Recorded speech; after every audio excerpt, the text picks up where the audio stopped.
Plus பக்கங்கள். Hi friends, இது மாலிகாவின் கேளுங்க கதை கேளுங்க. மானஸ் எழுதிய ஒரு கூட்டு பறவைகள், அத்தியாயம் 73. நிதிஷின் அழைப்பை துண்டித்த பிறகு ஆதியிடம் கேட்டாள் அன்பிதா. சரி சொல்லு அண்ணா, எதுக்கு கால் பண்ண? தருண் பற்றி பேச தான் கூப்பிட்டேன். நீயே அவனை பற்றி சொல்லிட்ட. ஓ, என்ன விஷயம் அண்ணா?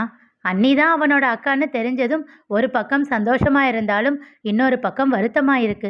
அண்ணி இவன் மேல கோபமா இருக்காங்க. இல்ல, இவனோட அப்பா பண்ண தப்புக்கு இவன் என்ன பண்ணுவான்? என்ன சொல்ற நீ? அவ எங்க அவன் மேல கோபமா இருக்கா? அண்ணா, அவன் அப்படித்தான் சொல்றான். அண்ணி அவனை அடிச்சிட்டாங்களாமே. ஆமா, அதுக்கு தான் இன்னும் ஃபீல் பண்ணிக்கிட்டு இருக்காளே. அண்ணா, என்ன சொல்ற? நிஜமாவா? இங்க இவன் தன்னோட அக்கா தான் கோபமா இருக்காங்கன்னு ஃபீல் பண்ணிக்கிட்டு உட்கார்ந்துருக்கான்.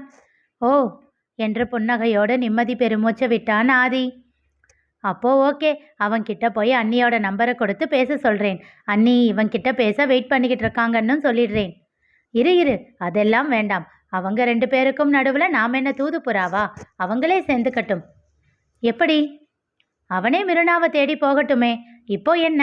அவன் அப்பா பண்ணது தப்பு தானே, இவன் தான் இறங்கி போகணும். அது சரி, கல்யாணத்துக்கு முன்னாடியே அண்ணியோட தன்மானத்தை ரொம்ப பாதுகாக்கிற அண்ணா என்றாள் குறும்பு சிரிப்போடு.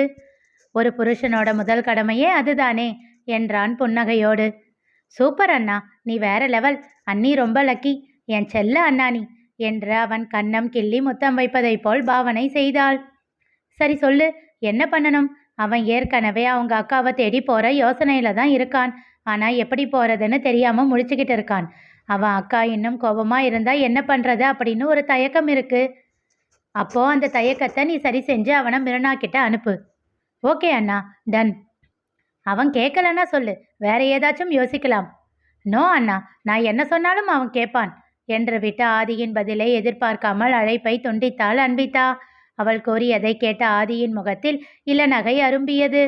டேய் தருண், 2 பொண்ணுங்க கிட்ட மாட்டிக்கிட்டடா. அக்காவா அன்பியா? இனி நீ செத்த, தனக்குள் சொல்லி சிரித்து கொண்டான் ஆதி. வேகமாக தருணிடம் ஓடினாள் அன்பிதா. அவனுடைய எச்சோடி அவனிடம் ஏதோ பேசிவிட்டு செல்வதை பார்த்தாள். வேகமாக அவன் அருகில் வந்து நின்று, என்ன ஆச்சு தருண் என்றாள் குழப்பமாக. ஹேய், ஒன்றும் இல்லை. எதுக்கு பயப்படுற? அவர் எனக்கு 2 கம்பெனி அட்ரஸ் கொடுத்தாரு. அங்கே போய் ஒர்க் பண்ண சொன்னார். அந்த கம்பெனிஸில் நல்ல எக்ஸ்போஷர் கிடைக்குமாம். நம்ம சீனியர் 2 பேர் அங்கே இருக்காங்களாம். அட்ரஸும் ஃபோன் நம்பரும் எனக்கு மெசேஜ் பண்ணுறேன்னு சொன்னார். Super Tarun, all the best. ஆனால் அவன் முகத்தில் எந்த மகிழ்ச்சியும் இல்லை. அமைதியாக இருந்தான். தருண், என்ன ஆச்சு உனக்கு? ஏன் இப்படி இருக்க? எனக்கு உடனே அக்காவை பார்க்கணும். அவ கூடவும் பெரியம்மா கூடவும் இருக்கணும்னு ஆசையா இருக்கு. சரி போ, அதுக்கு ஏன் யோசிக்கிற? விழுப்புரத்தில் இருக்கிற ஏதாச்சும் கம்பெனியில் சேரலாமான்னு யோசிச்சுக்கிட்டு இருக்கேன். சரி பாரு, உதயாவோட மாமா கம்பெனி இருக்கு. அங்கே அவன் ரெக்கமெண்ட் பண்ணுறேன்னு சொன்னான். ஆனால் அதுக்கு சில கண்டிஷன்ஸ் போடுறான். அதை ஏற்றுக்க எனக்கு விருப்பம் இல்லை. அதுதான் யோசனையாக இருக்குது. நல்ல சான்ஸ் மிஸ் ஆகுதுன்னு கொஞ்சம் வருத்தம், வேற ஒன்றும் இல்லை. லூசா நீ என்றாள் அன்பிதா. ஏன், என்ன ஆச்சு? ஏன் அப்படி கேட்குற? நம்ம சார் பெரிய கம்பெனியிலேயே உனக்கு ஆஃபர் கிடைக்கும்னு நம்பிக்கை வைக்கிறாரு. நீ என்னன்னா இங்கே இருக்கிற கம்பெனிக்கு ரெக்கமெண்டேஷன் எதிர்பார்க்குற? எதுக்கு உனக்கு அதெல்லாம்? நேரடியாக போய் களத்தில் இறங்கு. உன்னோட திறமையை காட்டி அந்த கம்பெனியில் சேரு. ஆமாம் இல்லை என்றான் கொஞ்சம் தெளிவோடு. ஆமாம் மட்டும்தான், இல்லை இல்லை. சின்னதாக சிரித்து விட்டான் அவன். உன்கிட்ட பேசி ஜெயிக்கவே முடியாது அன்வி. எதுக்கு ஜெயிக்கணும்? அதுவும் கரெக்டு தான். உன்னை எதுக்கு ஜெயிக்கணும் என்று சொல்லிவிட்டு பெரியதாக சிரித்தான். சரி சரி, நீ இதை யார்கிட்டையும் சொல்லாத. அவனுங்களுக்கு தெரியாமலேயே நான் ஜாயின் பண்ணிக்கிறேன் என்றான் மெல்லிய குரலில். ஓ, அப்படி வர்றியா? ஓகே ஓகே என்று சொல்லி அவளும் அவனுக்கு ஹைஃபை கொடுத்தாள். உதயா அன்று தன் மாமாவின் கம்பெனி என்று சொன்ன பெயர் தருணுக்கு ஞாபகம் இருந்தது. ஏஎஸ்கே பில்டர்ஸுக்கு தனது ரெஸ்யூமை அனுப்பி வைத்தான். அவர்கள் அழைத்து பேசி நேரில் வந்து பார்க்க சொன்னார்கள். அவனும் சந்தோஷமாக அங்கே சென்றான். அவன் விசாரித்த வரையில் அது உதயா கூறியது போல் பெரிய கம்பெனி தான். ஆனால் விழுப்புரம் பிரான்ச் கொஞ்சம் சின்னதாகத்தான் இருந்தது. அதுக்கு என்ன, நாம இங்கே வேலைக்கு சேர்ந்து இதையும் பெருசாக்கிடலாம் என்று தனக்குள் சொல்லி கொண்டான் தருண். இன்டர்வியூ முடிந்து அவனை சேர சொல்லிவிட்டார்கள். அதன் பிறகு சந்தோஷமாக தன் பெரியம்மாவை வந்து சந்தித்தான். இரவு வீட்டிற்கு வந்த மிருணாளினியிடம் வாயை திறக்காமல் அவனுக்கான உணவை பரிமாறினார் நாயகி. என்னம்மா ஒரு மாதிரி சைலண்டா இருக்க? ஒன்றும் இல்லடி, உன்னை பார்க்க டயர்டாக இருக்கிற மாதிரி இருக்கு. அதனால தான். ஓ, அதனால தான் பெரிய மனசு பண்ணி என்கிட்ட வம்பு பண்ண வேண்டாம்னு நினைச்சியா? குறும்பாக கேட்டு சிரித்தாள். போடி, உனக்கு எப்பவும் விளையாட்டுதான் என்று சொல்லிவிட்டு அவசரமாக சமையல் அறைக்குள் சென்று விட்டார். அம்மா கோச்சுக்காத, சும்மாதான் சொன்னேன் என்று விட்டு உணவை முடித்து கொண்டு எழுந்தாள். அம்மா, உண்மையிலேயே எனக்கு ரொம்ப டயர்டாக தான் இருக்கு. நான் தூங்க போறேன். காலையில என்ன ஒரு 4 மணிக்கு எழுப்பி விடுறியா? வேலை இருக்கு, பார்க்கணும். அவள் உறங்கப் போகிறாள் என்றதும் அவருக்கு இன்னும் சந்தோஷமாக இருந்தது. சரிடா, நீ போய் ரெஸ்ட் எடுத்துக்கோ என்று அமைதியாக அவளை அனுப்பி வைத்து விட்டார். அவளும் சென்று உடனே உறங்கிவிட்டாள். அதிகாலையில் நாயகி எழுப்பிவிடும் முன்பே அவள் எழுந்து விட்டாள். அருகில் உறங்கிக் கொண்டிருந்த தன் அம்மாவை பார்த்தாள். என்ன இது, கொஞ்ச நாளா அம்மா அவங்க ரூம்ல தானே தூங்கிக்கிட்டு இருந்தாங்க, இன்னைக்கு என்ன திடீர்னு இங்க என்று யோசித்தாள்.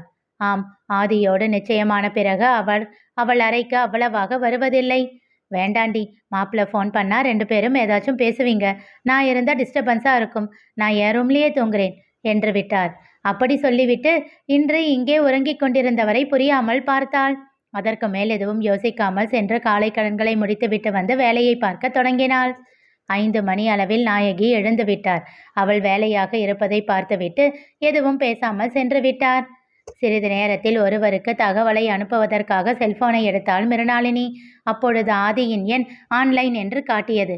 உடனே காலை வணக்கம் மாயவனே என்று சிறு புன்னகையோடு மெசேஜ் அனுப்பி வைத்தாள். உடனே அவனிடம் இருந்து அழைப்பு வந்தது. என்ன மினி, ராத்திரியெல்லாம் பாச மழைய பொழிஞ்சிட்டு அப்படியே வேலை பார்க்க ஆரம்பிச்சிட்டியா? என்ன சொல்றீங்க, புரியலையே. அக்காவும் தம்பியும் பாசமழை பொழிஞ்சுக்கிட்டு இருந்திருப்பீங்களே, அதைத்தான் கேட்டேன். ராத்திரியெல்லாம் தூங்குனியா, இல்ல உன் தங்க கம்பி கூட பேசிக்கிட்டே இருந்தியா? ஆதி, எனக்கு புரியுற மாதிரி சொல்லுங்க, யாரை பத்தி பேசுறீங்க? தருணை பத்தியா? ஆதி குழம்பினான். மினி, தருண் அங்க வரலையா? வாட், இங்கயா? எங்க வீட்டுக்கா? அப்படித்தான் அன்வி சொன்னா. அன்வியா? அவளுக்கு எப்படி தெரியும்? அதெல்லாம் அப்புறம் சொல்றேன், நிச்சயமா சொல்லு, தருண் அங்க வரலையா? நேற்று ஈவினிங் கூட உங்க வீட்டில் இருக்கிறதா தான் அன்விக்கு மெசேஜ் பண்ணானாமே. அவன் சொல்லி கொண்டிருக்கும் போதே அவளுக்கு ஏதோ தோன்ற, ஆதி வெயிட், நான் திரும்பவும் உங்களுக்கு கால் பண்றேன் என்று விட்டு எழுந்து வெளியில் வந்தாள்.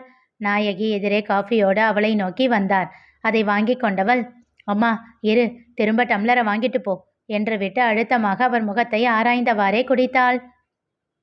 அவள் கண்களை காண முடியாமல் சங்கடமாக உணர்ந்தவர், நீ குடிச்சிட்டு சொல்லுடி, நான் வந்து வாங்கிக்கிறேன் என்று விட்டு போக முனைந்தார்.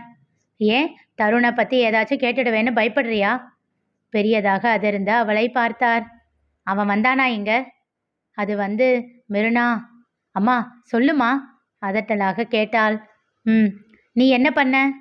அது வந்து அம்மா சட்டுன்னு சொல்லுமா, வீட்டை விட்டு அனுப்பிட்டியா? கேட்டபோதே அவள் குரல் உடைந்தது.